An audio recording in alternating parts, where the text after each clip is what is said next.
God did miracles in the Bible, but he still does miracles today.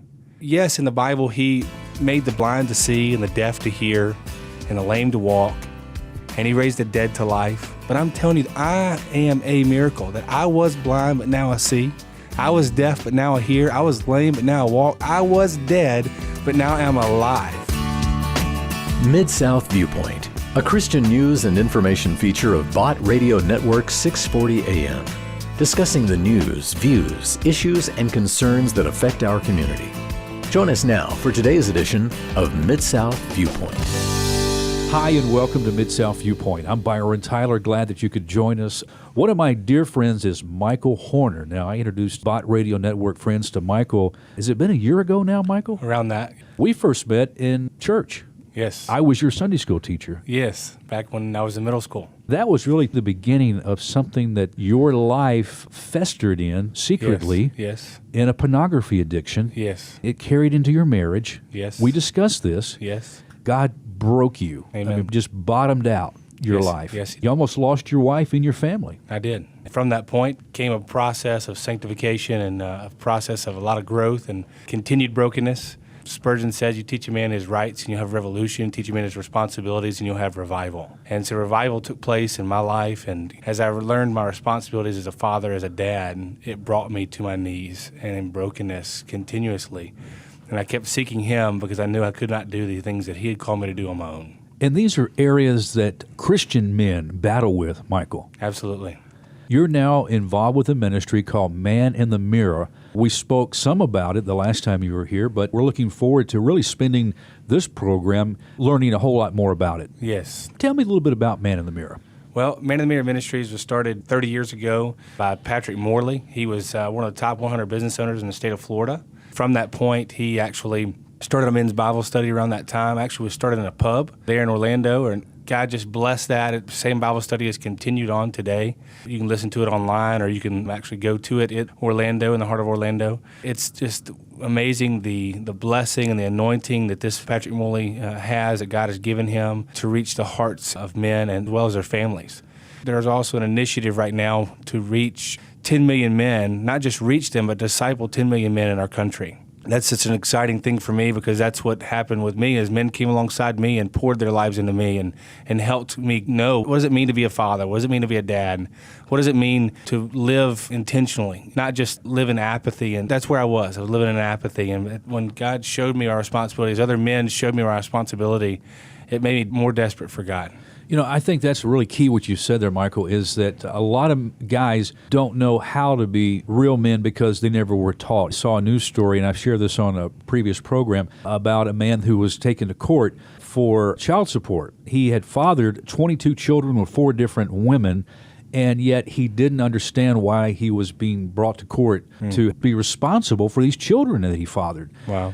And there's a lot of other ways that guys don't face their responsibilities. And I think, as you mentioned, a lot of times they just don't know how. Maybe they had a poor father image themselves, maybe no father in the home. I've talked to some men that said they don't even know their dad. Yeah. Mom raised them. One guy told me, he said, you know, on Father's Day, we gave my mother a Father's Day card because Dad never was there. Unfortunately, you don't have to have the extreme situation where you have a father just totally absent from a home. You can have a dad living in a home like you were. Absolutely. And totally be disengaged with his family. That's right. That's right. I have a little quote next to my computer at home. It says that children have never been very good at listening to their fathers, but they never fail to emulate them. What I do, my sons will do. What I model, my sons will do. The good, the bad, and the ugly, they're going to pick up. And unfortunately, even the bad things, maybe I'm not as gentle as I need to be. I noticed my oldest is 12, and I'm not as gentle sometimes with him, so therefore he's not as gentle with his brother and sister. Yeah, I remember a situation years ago as a kid. I had a friend that was on a ball team. His dad would go watch him play the game. But, you know, if he messed up or if the team lost, I remember the ride home. His dad blasted him. His dad just talked about, you messed up there, you could have caught the ball, you should have done that and this and that, and just kept hounding him about it. Also, hearing a story, a documentary on the life of Henry Ford, and Edsel was his son. They actually named a car after him. There was this conflict. His dad was always on his case. He never could do good enough. Dad was constantly not giving him any real encouragement. So we want to talk about learning to be a man through the ministry of Man in the Mirror. We also have the president of Man in the Mirror to join us right now, David Delk. David, I believe you're in sunny Florida. That's right. Thank you so much, Byron. It's great to be with you today. Is Man in the Mirror actually located in Florida? We are. We're headquartered just outside of Orlando, Florida, where Pat Morley started the ministry and still teaches the Bible study every Friday morning.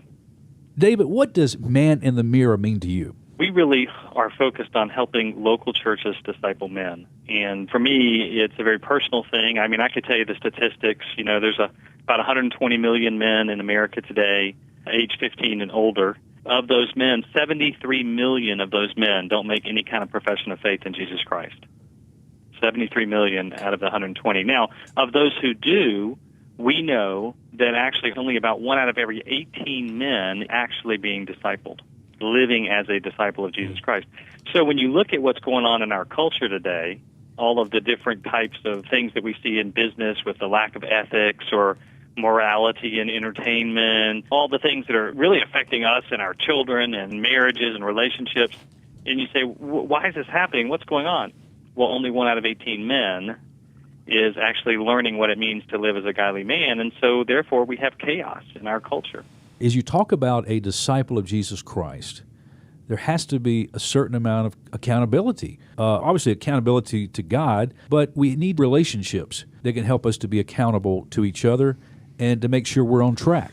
Absolutely. One of the missing links about accountability, and one of the things I find in my own heart and that I challenge other men by, basically, if you don't want to be accountable, more than likely what's going on is that you want to be autonomous, that you want to be in control.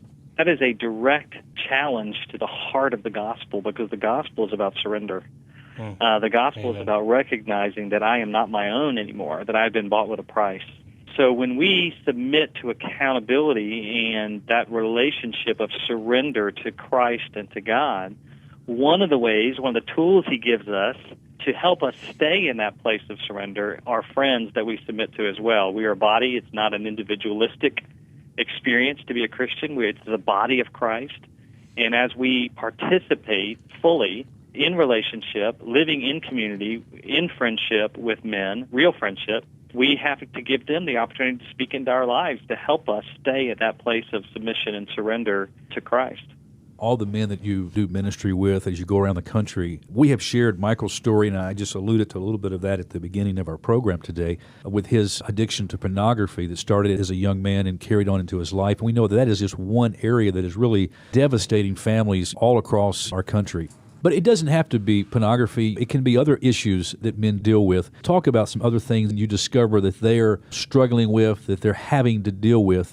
Yeah, I think so many guys today, the number one thing I see is that guys are distracted. We have so many things in our culture today, so many opportunities to give our time and attention, and what we're really giving is our allegiance or our worship. Now, some guys listening to this might be thinking I'm overstating this, but, when you glancing at your smartphone to check your updates all the time, or you're thinking about the first day of hunting season for 2 or 3 months before it comes, you're reading all the college football recruiting blogs.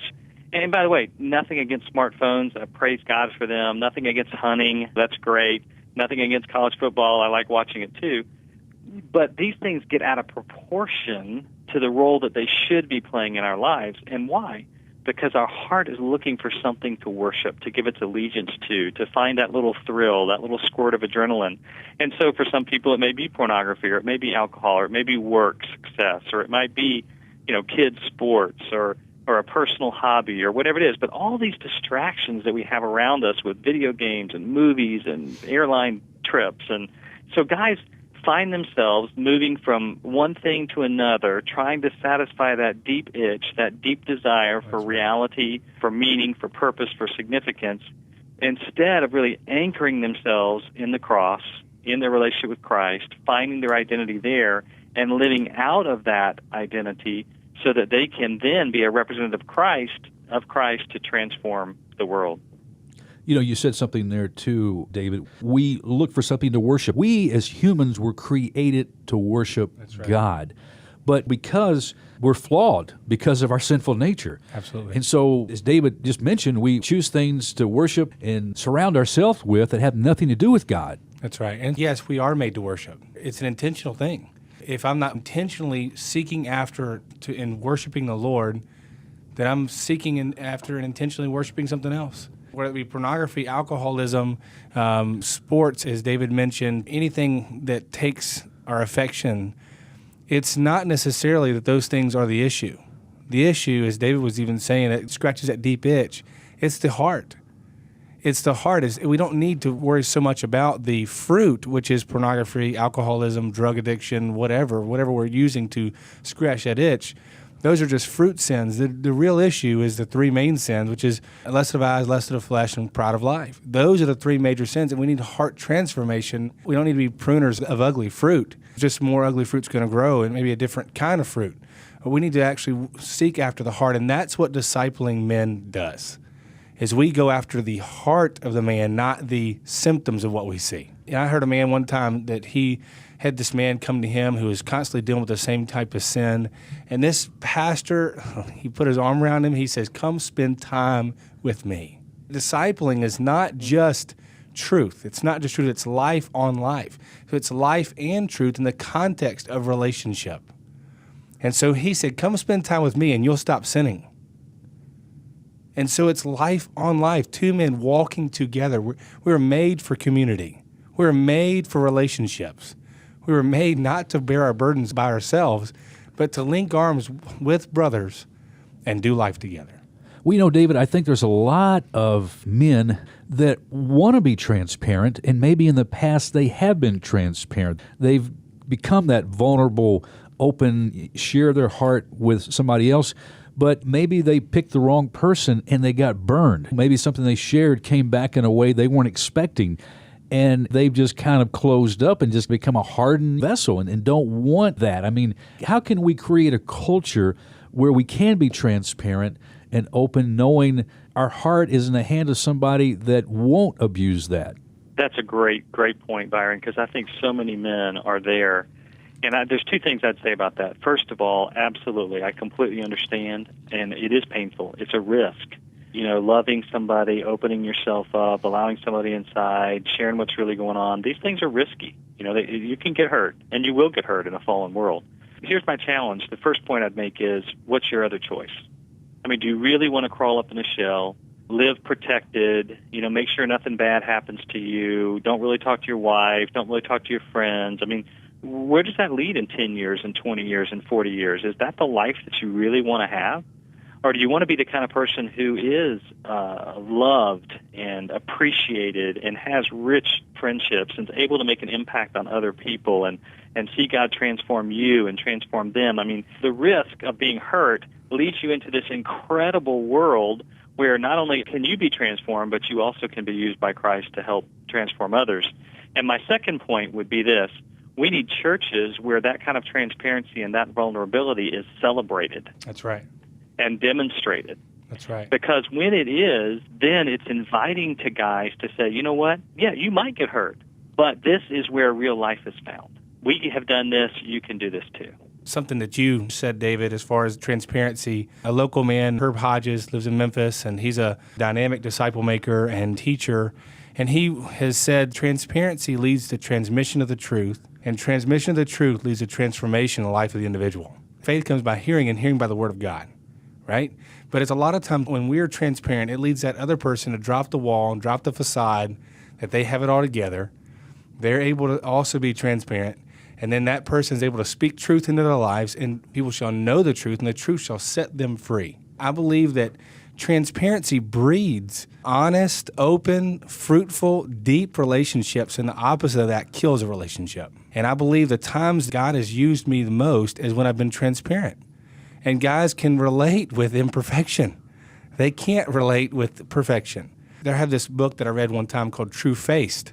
And in the book True Faced, it says, when you trust God and others with who you really are, you receive love for the very first time. So when you have a facade of godliness on, or you have a facade of perfection on, no one ever loves you. They love the mask. But when you drop those pretenses and you drop that facade, and you really trust God with who you really are, and others with who you really are, man, you receive love. And a lot of guys have never received that because they're not open or honest enough to do that. So I think it's a great point, David. Well, you mentioned Michael Herb Hodges. I know Herb, he's been on our program in the past, and Herb is in his 70s. Yes. And I've seen him in events, and he'll have 5 or 6 different young men following him because he's investing his time in them. And this brings up another point, David, I want to talk about, is where the Bible talks about the older men teaching, training, instructing younger men. Is this being implemented like it should be? Well, I mean, I think we'd all agree that it's not in general across all the churches. And you say, okay, well, why not? What are the stumbling blocks? And the interesting thing is that the younger guys have their view, and they say, well, the older guys, do this, this, this, this. And the older guys say, oh, well, the younger guys are only interested in this, this, this, this. And that's a stereotypical thing, but we work with thousands and thousands of churches, so I've heard that quite a bit. What I find is the churches where this is happening well, it's happening because they are rallied around a big vision. Someone in the church has been able to communicate clearly to the men, here's what we are praying God would do through the men of our church. And there are older men who love that vision and are passionate about it and are willing to give themselves to it. There are younger men who are excited about what God's doing. They're seeing transformation. They're seeing lives be changed. They're seeing impact in their community. They're seeing impact around the world. And because of that, there's an openness to come together for the cause of what God's doing through the men of the church.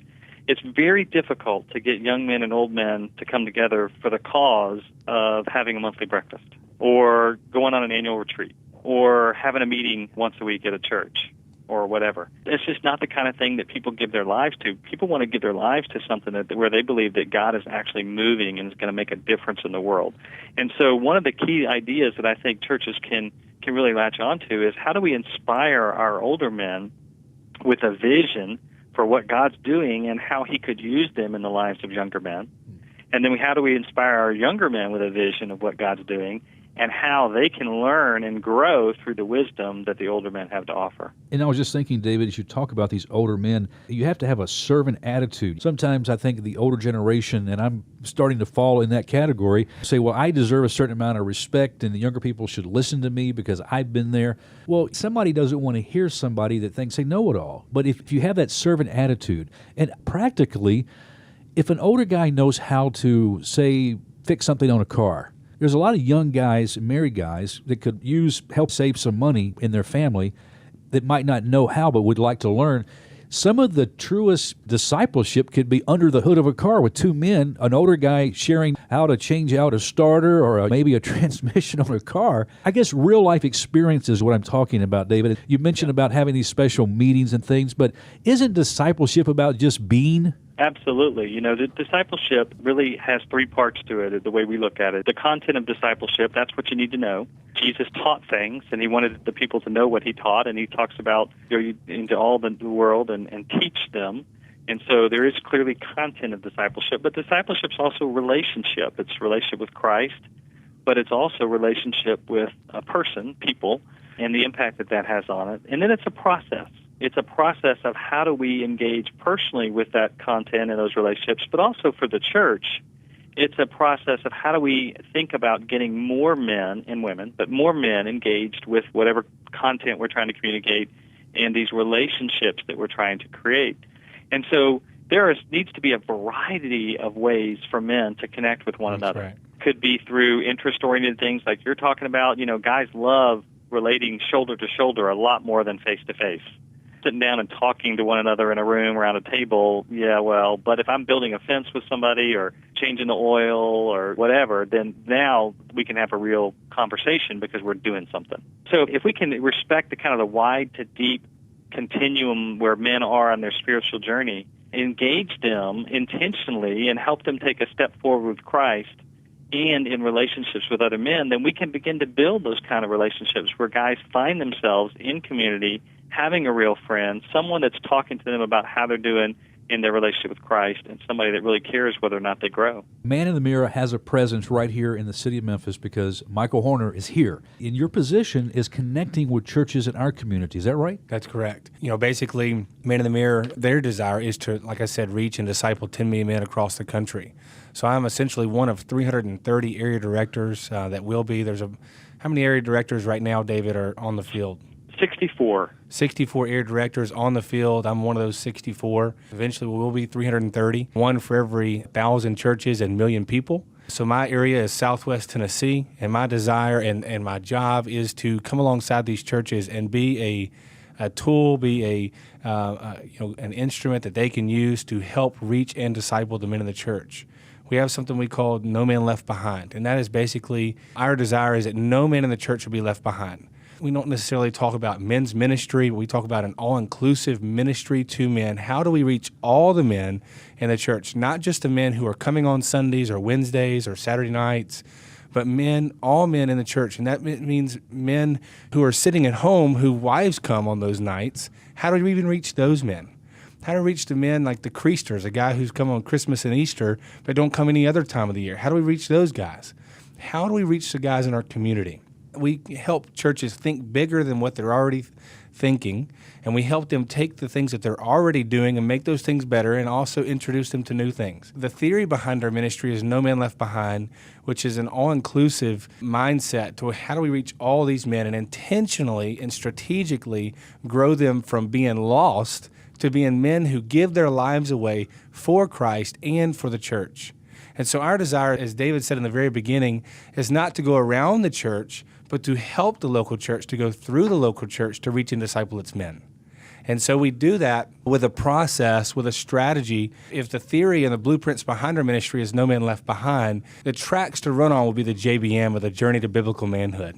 And so what we do is we offer 12 challenges to these churches to help them strategically grow those men from the wide side, needing Christ or carnal Christian, and helping them grow to leaders who are not asking, what can the church do for me? But they're asking, what can I do for the church? And essentially, what can I do for Jesus? What can I do? So it's fulfilling the Great Commission. The command of the Great Commission, there's 4 verbs in the Great Commission. It's go, it's make disciples, it's baptize, and it's teach. Well, there's only one command, and the command is to make disciples. And the how you do it is the other 3 verbs. It's as you are going. It's baptizing, which is including evangelism, and it's teaching, as David said earlier. And so we desire to see that no man will be left behind, but it's through an intentional process. God's word also says that without vision, the people perish, right? And so we need to create this vision and this mindset in the hearts of leaders in the church that this is where we're going. And just as David said earlier, that men need something that they can believe in. It's bigger than themselves. It's challenging. And it's also, as David said, going through with it not so much face-to-face time, but shoulder-to-shoulder time. That they're accomplishing something together. And in the end, my favorite part of what we do is we help churches celebrate what took place during that challenge. How often are men honored? Maybe in their home? Maybe at workplace? When was the last time a man heard, "I'm proud of you"? When was the last time, maybe that one time a year, maybe on Father's Day, and a lot of times that's a message that a lot of times it's hitting them right between the eyes, and it's not really encouraging. It's like, you big dummy, you should do better. And it's like, yeah, I know I should do better. No one has to tell me that. I'm my worst critic, right? I know how bad I fail. Instead of coming alongside us with, guys, I believe in you. You can do this.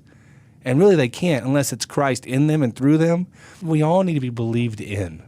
And we say, I believe in you. Not so much focus on all the things they're doing wrong, but focus on the things they're doing right and encourage them to do more. How can we connect with Man in the Mirror right here in the Memphis area? Go on the Man in the Mirror website, maninthemirror.org/AD for Air Director. You can go to my region and you can contact me there through email. I'd love to come alongside you, your local church, and help you reach and disciple the men. I want to say a special thank you to Michael. Some of our listeners have heard your testimony in the past and even recently have called me and said, I need help. My marriage is falling apart, and you've been willing to meet with these men and spend time with them. I actually have a meeting with one of those men today. He called me a few weeks ago after a year of hearing that testimony that we did, and so I actually have a meeting with that man that called me. And so, guys, I mean, God did miracles in the Bible, but he still does miracles today. Yes, in the Bible, he made the blind to see and the deaf to hear and the lame to walk, and he raised the dead to life. But I'm telling you, I am a miracle, that I was blind, but now I see. I was deaf, but now I hear. I was lame, but now I walk. I was dead, but now I'm alive. I've been made new. I can talk about those old things in the past. That the old man was crucified with Christ. That's no longer who Michael is. Yeah. My old sin and my sin defined me, but I've been redefined and made into the image of Christ, and being made into the image of Christ even more so. And so I'm excited to tell other men that there is hope for them too. But it is only through the cross. It's only through Jesus. And we want to help the local church intentionally and strategically help other men to become the men that God intended them to be. Michael Horner, David Delk with Man in the Mirror, our guest today on Mid-South Viewpoint. David, I'll tell you what, you've got a real go-getter here with Michael. We are so excited about it, and I'm just really grateful. And if you are out there as a leader or a pastor in a church, I just want to reiterate, get in touch with Michael. We don't have an agenda. We're not selling anything. We're not telling you have to do things a certain way. We want to help you take everything we've learned from these thousands of churches, the things you're already doing. Michael can help you do those better. And if you want to try some new things, he's got a lot of great ideas and resources to help you along the way. And give that web address one more time, Michael. maninthemirror.org. And you can go there. I think we have, David, correct me if I'm wrong, the largest men's website on the internet. Most resources available, and if there's something that you're looking for that's not there, we'll be happy to try to find it from another ministry and connect you to them as well. David Delk, Michael Horner, thank you guys for what both of you are doing for Christ's kingdom, challenging men to be biblical men. And I thank you for sharing with Bott Radio Network today. Thank you, Byron. Thank you, Byron. Friends, that's all the time we have on this edition of Mid-South Viewpoint. Thanks for stopping by. I'm Byron Tyler. We'll talk to you next time. Bye-bye. Thanks for listening to Mid-South Viewpoint. If you'd like to join the conversation, you can email us. Our address is wcrv@bottradionetwork.com. This has been Mid-South Viewpoint, another Christian news and information feature from Bott Radio Network 640 AM.